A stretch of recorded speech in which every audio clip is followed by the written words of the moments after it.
from that Yeah. story, reading it, you're like, For oh, sure. this is a sense of pride in the nation in itself. And And resilience. Yeah. totally. It's something that I think a lot of it would be very similar to like a Davy Crockett, or even, or so, maybe not Davy Crockett, but like certain historical figures in our culture here in the US. We put certain people on pedestals, and we get Yeah. behind. It's that hero's Yeah. journey of sorts too. Right. Yeah. There's a mythology that is created around someone because they represent things that we value, and I think that's a Yeah. really good point that you make about Iceland, because the Icelandic people are super, they're like, yeah, he is the icon of Icelandic survival resilience, and they will protect him to the death. You know what I mean? Yeah. Like it's he's that guy, and it is very much fits into like all of the stories and mythologies that go back even further in Iceland. I wanted to. I found this really interesting. I wanted to make a jump here. Was the fact that you mentioned, everyone's required to swim in Iceland, and how here in the U.S., like, it's really difficult for a huge portion of our society Yeah. to learn to swim. My wife doesn't know how to swim. Didn't grow up with it. It wasn't Wow. Yeah. mandatory, and Yeah. so and there's underprivileged kids who don't get access to pools, and I found that whole aspect really fascinating. I'd also read this book called Free the Beaches, and it's about how a lot of the beaches have been closed off to people of different minorities and people of different backgrounds, who don't have the money to access even the Right. beaches, and how Right. that plays into, all of this. Like, you see it in Rockaway, people drown all the time because they don't know how Yeah. to swim, and because Yeah. there's none of the training and access. And I thought that was an interesting point that you'd also brought up in this book, particularly Yeah. the I mean, city's pools. I was really struck by, how in Iceland, even the tiniest town has a public pool. Every single place, like there's and it's open year round, and oftentimes geothermally heated, Wow. and people go and hang out there all around the clock, like the morning swimmers. There's like the school kids come in, and then it's like the people after work crew, and Water after school, and then aerobics and water. Yeah, like just it's like constantly in use, and it's really cheap. It like I wish like that was, and it was like all ages, everybody in the community, and I will repeat something that someone told me that's in the book. They said, in Iceland, the pool is our pub. It's yeah. like the place where everyone hangs out and tells stories, and it's how they get through like these long, dark, freezing winters. Is like this, like these heated pools outside that people can go and spend time and feel really like, healthy sense of community and all that. So it's really such a contrast to here, where you even if you're super motivated to learn how to swim, or to have your kids learn how to swim, it's hard. It's super hard to find pool time. It's expensive. It's really, and I'm saying this living in a place. I live in the Bay Area, and it's like there's a million pools around here, and yet it's still really hard to do.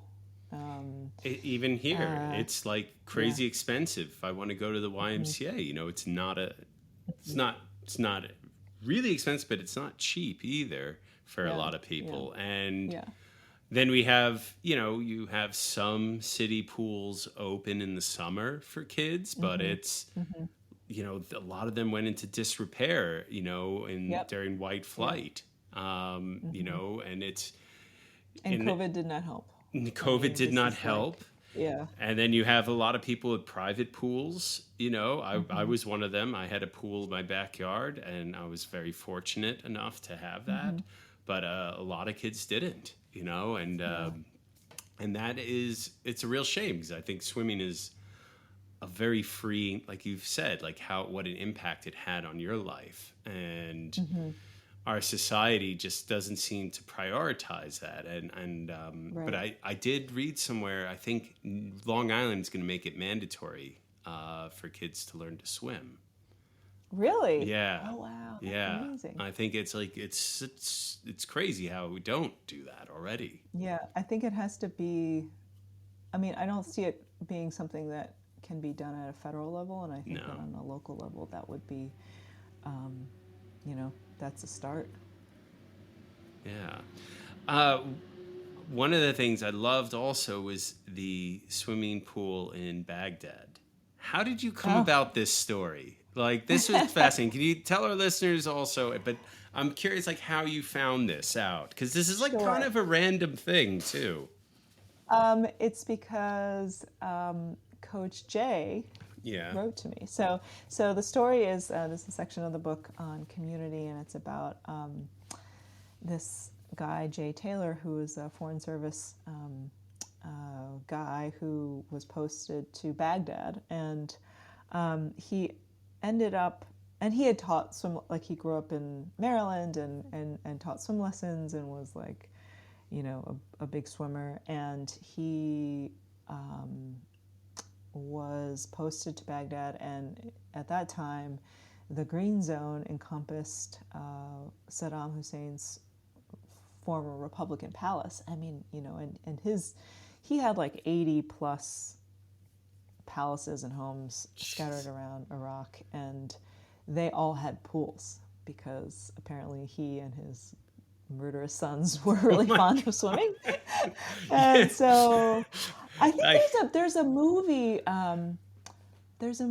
actually, and I can't remember what it's called, but it's about one of the sons. Maybe it's yeah.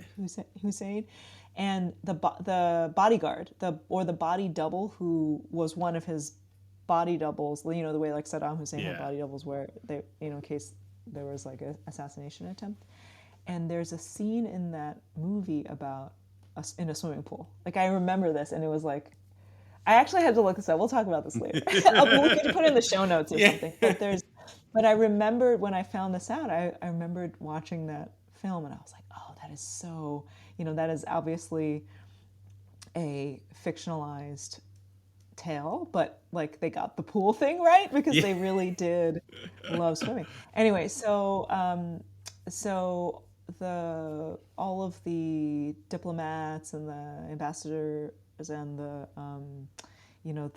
soldiers and the UN peacekeepers and the translators, they had access to this pool, and it was like this crazy pool with like 3 diving boards and like outdoor chandeliers and like fountains and stuff. And Outdoor chandeliers. yeah, like you Amazing. can see in some old footage or old pictures where it's like these like hanging light things. Amazing.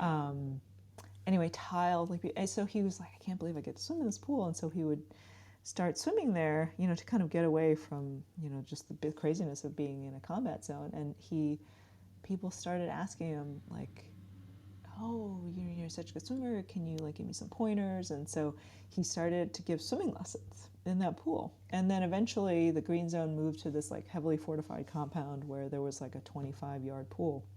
And then the swimming lessons took off. Like Wow. he would give, there were like multiple lessons a week, and then it was like this basically a swim club of like a roster of like 250, 300 people. And it was such and I call it like a mini United Nations. Like it really was like people from all over the world, and people who like India, Lebanon, Peru, like the Peruvian like security guards, or or maybe like some of the like the Marines who were like about to you know get out of the military, and then they were kind of like, oh, I'm thinking about maybe doing some triathlons, like it's just like Yeah. wild. And some local Iraqi support staff, like just the stories that he told me were so amazing, because that there was like this clinging to normalcy that the pool provided, and also the fact that in a very regimented environment that they could be all the same in the pool. This kind of circles back to some of our conversations earlier in the themes in our, earlier in this podcast, just that everyone's a body in the water, and just kind of trying to learn how to be better at doing that. And there's an egalitarianism to it, and so that everyone's like some of the folks, he was saying, like, they were too poor to get like proper swim goggles or like kickboards or so he would get gear and he would hand it out to like whoever came, so everyone had all of the things that they needed to swim. And he ended up actually, Coach Jay ended up having, he got a Medal of Service from then Secretary of State Hillary Clinton. Oh, wow. For really, fostering this community and teaching all these people from all over the world how to swim. And then it's like this moment too, like it was like 2 years, I think it was 2008 to 2010. And then everyone just, rotated it back out to like different posts and around the world and scattered, and yet there's like this moment in time where they all were in this pool together. Did he have any injured vets or anyone who were recovering from injuries in the pool too? I'm kind of curious. We never really talked about that, but I would say probably not, because if they were injured, they probably would have been sent home. Because they wouldn't be actively in this combat zone. Because I just started thinking then like about your friend Kim Chambers, who recovered from swimming and used swimming as a way to kind of heal from like an injury. Really, she fell downstairs, correct? Am I? Yeah. And like broke. Yeah. She. Can you repeat this? Because I'm blanking on the actual injury. Yeah.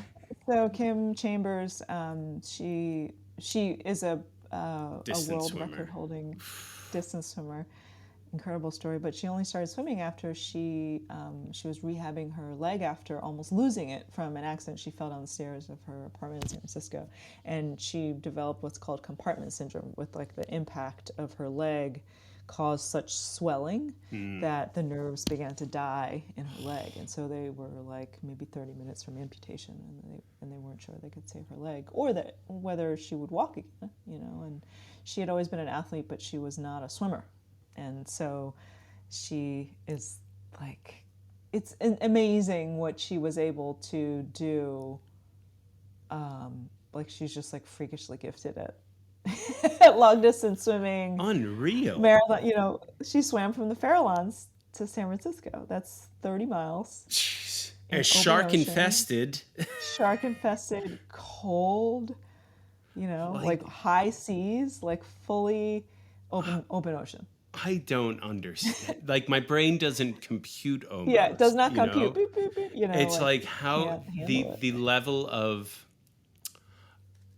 I mean trust, I think the word would be the level of trust that the ocean will take care of her, and that in herself too, that she can do this is unbelievable. Well, and then you kind of ask her to talk about it, and she really does have a trust. She's just sort of, she doesn't live in, she has a lot of fears, but her fears are not those things that we think of. It's not, and she accepts them and the risks involved in trying to do something like that. And I think that, it all is so resonant now, because it's like, how have we all been trying to calculate risk and to do things that are important to us in this time? And it's like so much uncertainty.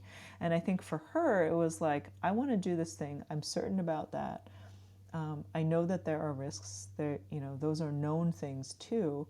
And I'm still willing to do it in order to experience, in order to like do something that I didn't think I could do. And I think that's, there's a certain kind of person who does that. But also, I think that the way she talks about it, is really